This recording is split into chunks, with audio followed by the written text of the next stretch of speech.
Unang ligo, first meal, unang paaraw at unang lakad. Tapos, na-discharge na rin kami at magkano ba naging bill namin?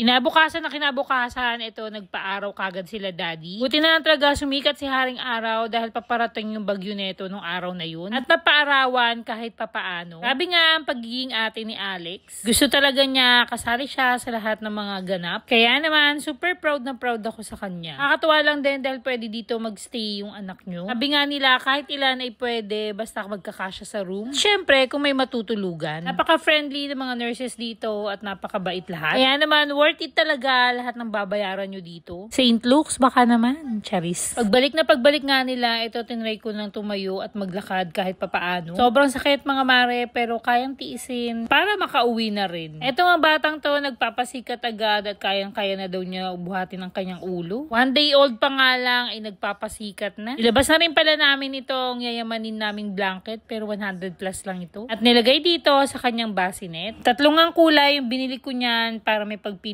Ilalagay ko na lang yung link sa comment kung gusto nyo rin. Hindi na nga tinigilan ni Alex ng panggigigil tong kapatid niya dahil nga cute na cute siya. Tapos gustong-gusto na rin niya na siya na rin magpalit ng diaper. Sabi ko, pag malaki-laki na si baby ay pwedeng-pwede na siyang gumawa lahat. After nyan, ito nagbisita na rin yung aking OB.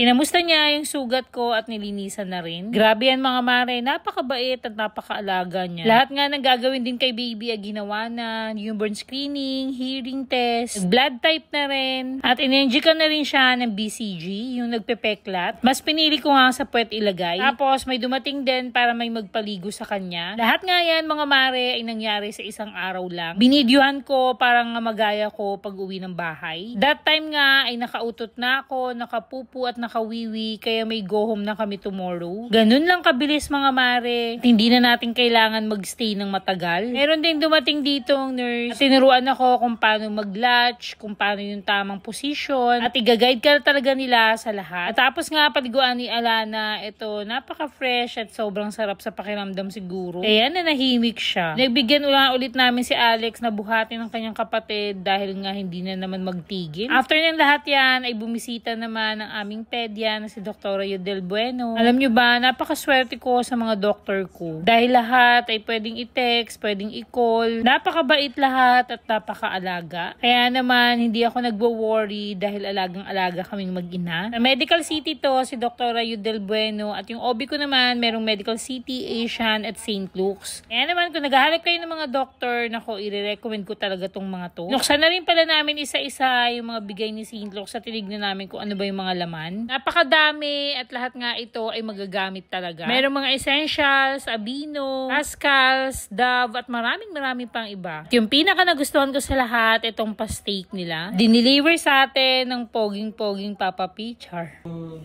Treat namin sa'yo. Ano ba yan? Sinigang po ito na baboy. Steak po yan talagang, ito yung mga specialty namin dito. Kasama na po ito. Ang bait niyo naman po. Maligayang mga panganganak po. Thank you. Next month balik po kayo, mga anak po ulit kayo rito. Every month.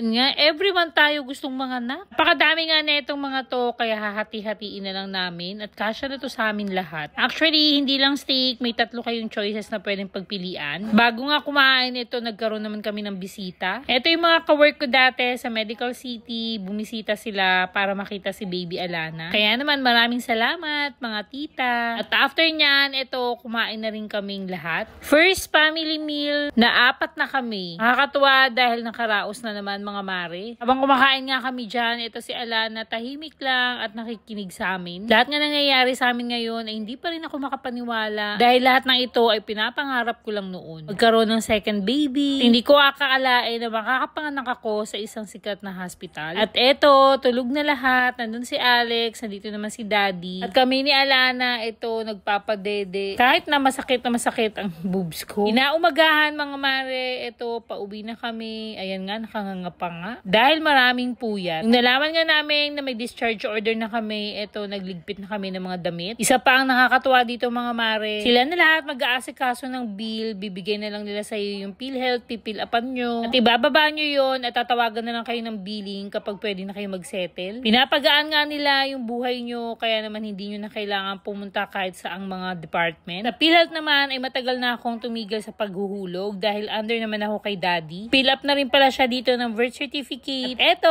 ready to go home na. Eto pala yung inabil naming package for cesarean. Syempre, hindi talaga yon ang mababayaran nyo dahil may mga dagdag pa yun. Bali, ang total ng mga binayaran ko ay 113,000. Included na doon yung 36,000 for anesthesiology. Tapos, yung PF ng aking OB at pedia, wala pa doon. Di ko na nga isasama dahil nga, syempre, sobrang discount yung binigay sa atin. At magde-direct settle na lang ako sa kanila. O diba? At napaka worth it. Halos same nga lang din na binayaran ko during kay Alex. Tapos, marami pa akong nauwing mga freebies. Dito muna nga kami naghintay sa lounge. At kumain pa nga si Alex while waiting kay daddy. Free yan lahat mga mare at included lahat yan sa package. Kaya naman, thank you Lord. Thank you sa mga doctors ko. Thank you sa mga nurses na nag-alaga sa amin.